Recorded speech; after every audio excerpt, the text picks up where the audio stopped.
Hello friends, आज lecture 9 जो छूट गया था अब तक पहुंच नहीं पाया है और हो सकता है कि नेटवर्क प्रॉब्लम रहा हो या कोई भी एरर रहा हो और नहीं जा पाया।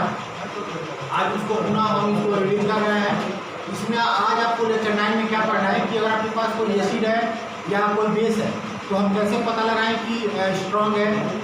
ठीक है, स्ट्रॉन्ग कैसे है, क्या रीजन है कि उसको हम स्ट्रॉन्ग नाम दे रहे हैं, क्या रीजन है कि कोई एसिड या बेस वीक होता है। तो देखिए, जो इसका स्ट्रेंथ होता है किसी भी एसिड का या किसी भी बेस का, वो डिपेंड करता है हाइड्रोजन आयन कंसंट्रेशन पर या नंबर ऑफ हाइड्रोजन आयन पर और नंबर ऑफ OH आयन पर। जैसे मान लो कोई आपके पास एसिड है, अगर उसमें उसका हम अगर सॉल्यूशन तैयार कर लें और वो सॉल्यूशन तैयार कर लें तो उस सॉल्यूशन में नंबर ऑफ H+ आयन अगर ज़्यादा है, ज़्यादा अमाउंट में मौजूद है, अवेलेबल है, तो मानेंगे कि वो स्ट्रॉन्ग एसिड होगा और अदरवाइज वो वीक होगा।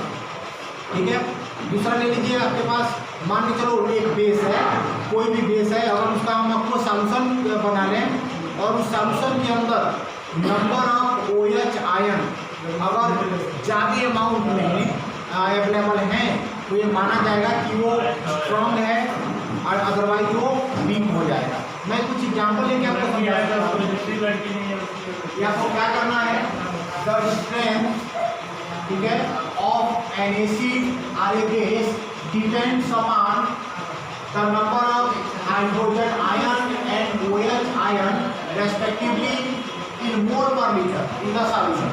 सॉल्यूशन में अगर एसिड है, एसिड का सॉल्यूशन है तो नंबर ऑफ H+, ठीक है, अगर वो बेस का सॉल्यूशन है तो नंबर ऑफ OH आयन। ठीक है, इनके नंबर पर डिपेंड करता है कि वो बेस और या एसिड कितना स्ट्रॉन्ग है, कितना स्ट्रेंथ है उसके पास।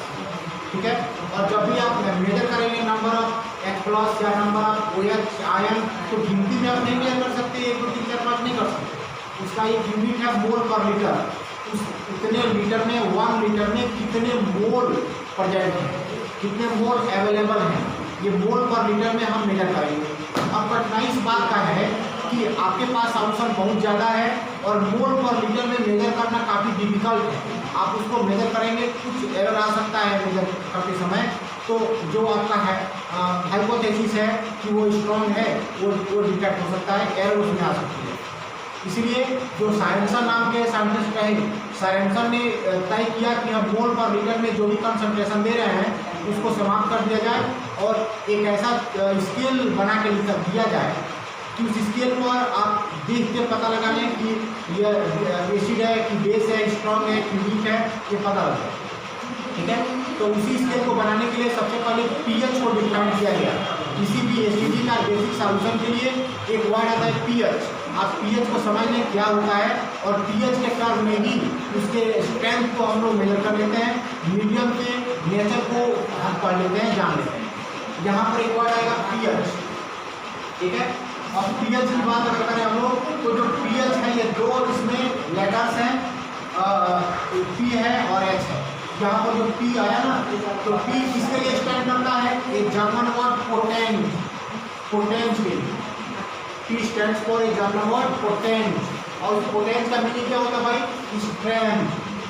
ठीक है, किसी भी सॉल्यूशन में का जो स्ट्रेंथ है, ठीक है, उसको P से हम रिप्रेजेंट कर सकते हैं क्योंकि जो पोटेंट नाम का वर्ड है उसका मीनिंग होता है स्ट्रेंथ और उसी से हमने P को लिया हुआ। ठीक, यहाँ पर जो H आता है, H यहाँ पर लिखा गया है, ये क्या है, तो इसके लिए बताया गया कि H stands for hydrogen ion, कि उस सॉल्यूशन के अंदर H+ आयन कितने हैं उनके नंबर को जानने के लिए, उनके कंसंट्रेशन को जानने के लिए हम यहाँ पर H नाम का लेटर यहाँ पर हमने यूज किया है। ठीक है, अब आप डेफिनेशन लिख सकते हैं, the negative exponent of 10 to which it must be reached in order to express the hydrogen ion concentration of the solution in mole per liter। ठीक है, अभी क्या है कि किसी भी सॉल्यूशन के अंदर जो H+ आयन का जो कंसंट्रेशन है, ठीक है, उसको मोल पर लीटर में रिप्रेजेंट करने के लिए, एक्सप्रेस करने के लिए हम 10 पर नेगेटिव पावर 10 का पावर लगाते हैं -3 नेगेटिव पीएच, ठीक है। ये हम मेज कर लेते हैं और ये क्या शो करता है, क्या एक्सप्रेस करता है, hydrogen ion concentration in mole पर लीटर। अब इसी में हम क्या करते हैं, तो और आगे बढ़ा लेते हैं इसको। हम दोनों साइड में अगर लॉग ले रहे हैं, ठीक है, तो हम लिख सकते हैं लॉग एच प्लस। यहाँ पर आप देख सकते हैं कि एच प्लस लिखा हुआ है और ये कैपिटल ब्रैकेट के अंदर बंद है। इस कैपिटल ब्रैकेट का अपना मीनिंग होता है कंसंट्रेशन ऑफ हाइड्रोजन आयन का मतलब। तो आप लिख सकते हैं log concentration of hydrogen ion equal to log 10 पर पावर माइनस पीएच, ठीक है। ये हमने ले लिया लॉग दोनों साइड में, यहाँ लॉग। इसके बाद जब इसको और दूसरे तरीके से लिखे हैं तो log H plus log concentration of H plus ion equal to, यहाँ आप देख सकते हैं, देखिए ये लॉग 10 है और इसका पावर माइनस पीएच है। यहाँ पर एक चीज हाइट की गई है, उसको नहीं बताया गया है। लॉग का जो बेस होता है ना वो 10 मानते हैं, लॉग का बेस 10 मानते हैं। कभी दूसरा लॉग है, यहाँ पर जिस लॉग की हम बात कर रहे हैं उसका बेस 10 माना जाएगा। तो यहाँ देखिए आप पढ़े हुए कुछ इस तरह का मैथ है कि आपके पास बेस का अपना एक पावर है और पावर का पावर हो गया, तो उसको हम पहले लिख लेते हैं।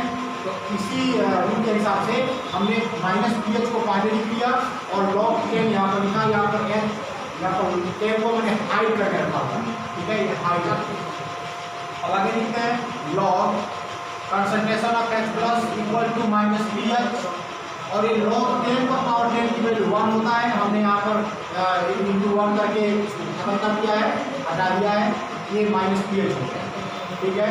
अब इसको हम अरेंज कर सकते हैं, तो ये माइनस पीएच को हम अगर लेफ्ट में लिख लेते हैं यहाँ पर, ठीक है, माइनस लगा लेते तो हमें क्या मिलता है, minus pH equal to log concentration of H plus ion जो अपोज फॉर्म में होगा। अगर इसी माइनस को हम ट्रांसफर कर दें राइट साइड में, तो ये हमको फार्मूला मिल जाएगा pH equal to minus log H plus, ठीक है। अगर वो बेसिक सॉल्यूशन है तो OH concentration of OH mole पर लीटर, यहाँ पर ये फार्मूला क्रिएट हो गया। और इस फार्मूले से हम क्या पता लगा सकते हैं, इसका पीएच कितना है। पीएच एक नंबर होता है 1 2 3 4 5 6 7 इस तरह का एक नंबर आपको मिलेगा, ठीक है। और इस नंबर को पाने के लिए इस फार्मूले को यूज करोगे, pH equal to minus log concentration of hydrogen ion. अब यहाँ पर जो H प्लस का कंसंट्रेशन है वो किस यूनिट में दिया रहेगा, मोल पर लीटर में दिया रहेगा। हम कैलकुलेट कर सकते हैं उसको और पीएच हम फाइंड कर सकते हैं, ठीक है। फिर एक बार मैं 1 मिनट में इसको समराइज कर देता हूँ। हमें जानना था कि हमारे पास कोई एसिड है या कोई बेस है तो वो किस तरह से स्ट्रॉन्ग है, कैसे स्ट्रॉन्ग है। तो आपको क्या देखना था कि अगर कोई मीडियम बेसिक है और एसिडिक है तो उसका स्ट्रेंथ इस बात पर डिपेंड करता है कि उसमें H प्लस आयन का नंबर कितना है या OH आयन का नंबर कितना है, ठीक है। अब यहाँ पर कुछ एग्जाम्पल लेके देख सकते हैं। हमारे पास HCl है, ठीक है, ये अफकोर्स सॉल्यूशन इसका है। जैसे अफकोर्स करोगे ये डिसोसिएट होगा, H प्लस अलग होगा और Cl माइनस अलग होगा, ठीक। यहाँ पर क्या देख पा रहे हैं कि HCl जितना अमाउंट आपने लिया था, जितना मोल आपने लिया था, वो टोटली क्या हो गया है, डिसोसिएट हो गया है। कोई भी HCl का मॉलिक्यूल अभी बचा नहीं है, रिमेनिंग नहीं है। तो उस पूरे सॉल्यूशन के अंदर H प्लस का नंबर होगा, कंसंट्रेशन होगा, वो ज़्यादा होगा। अब किसके कंपैरेटिवली, तो नीचे एग्जाम्पल आप देख सकते हैं। हमारे पास एसिटिक एसिड है, जैसे मैंने इसको अपोज किया तो ये भी आयनाइज हुआ, ये डिसोसिएट हुआ लेकिन पार्शियली हुआ, ठीक है। बहुत सारा मॉलिक्यूल्स CH3COOH का बहुत सारा मॉलिक्यूल्स अभी रिमेनिंग है, वो ब्रेक नहीं हो पाते हैं, डिसोसिएट नहीं हो पाते हैं, ठीक। इसमें से कुछ मॉलिक्यूल डिसोसिएट होते हैं, आयनाइज होते हैं और हमें क्या मिलता है, H प्लस और एसिटेट है CH3COOH पर माइनस है, ये आपको नेगेटिव आयन मिलेगा और H प्लस आपको मिलेगी।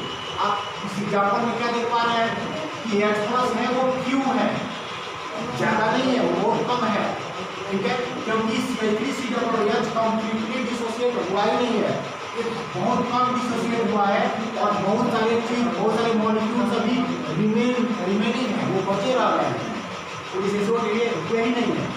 अब आगे देखिए, अगर दोनों में हम कंपेयर कर लें तो ऊपर वाले में HCl के सॉल्यूशन में H प्लस आयन का जो नंबर है, कंसंट्रेशन वो काफ़ी ज़्यादा है इसलिए वो स्ट्रॉन्ग होगा।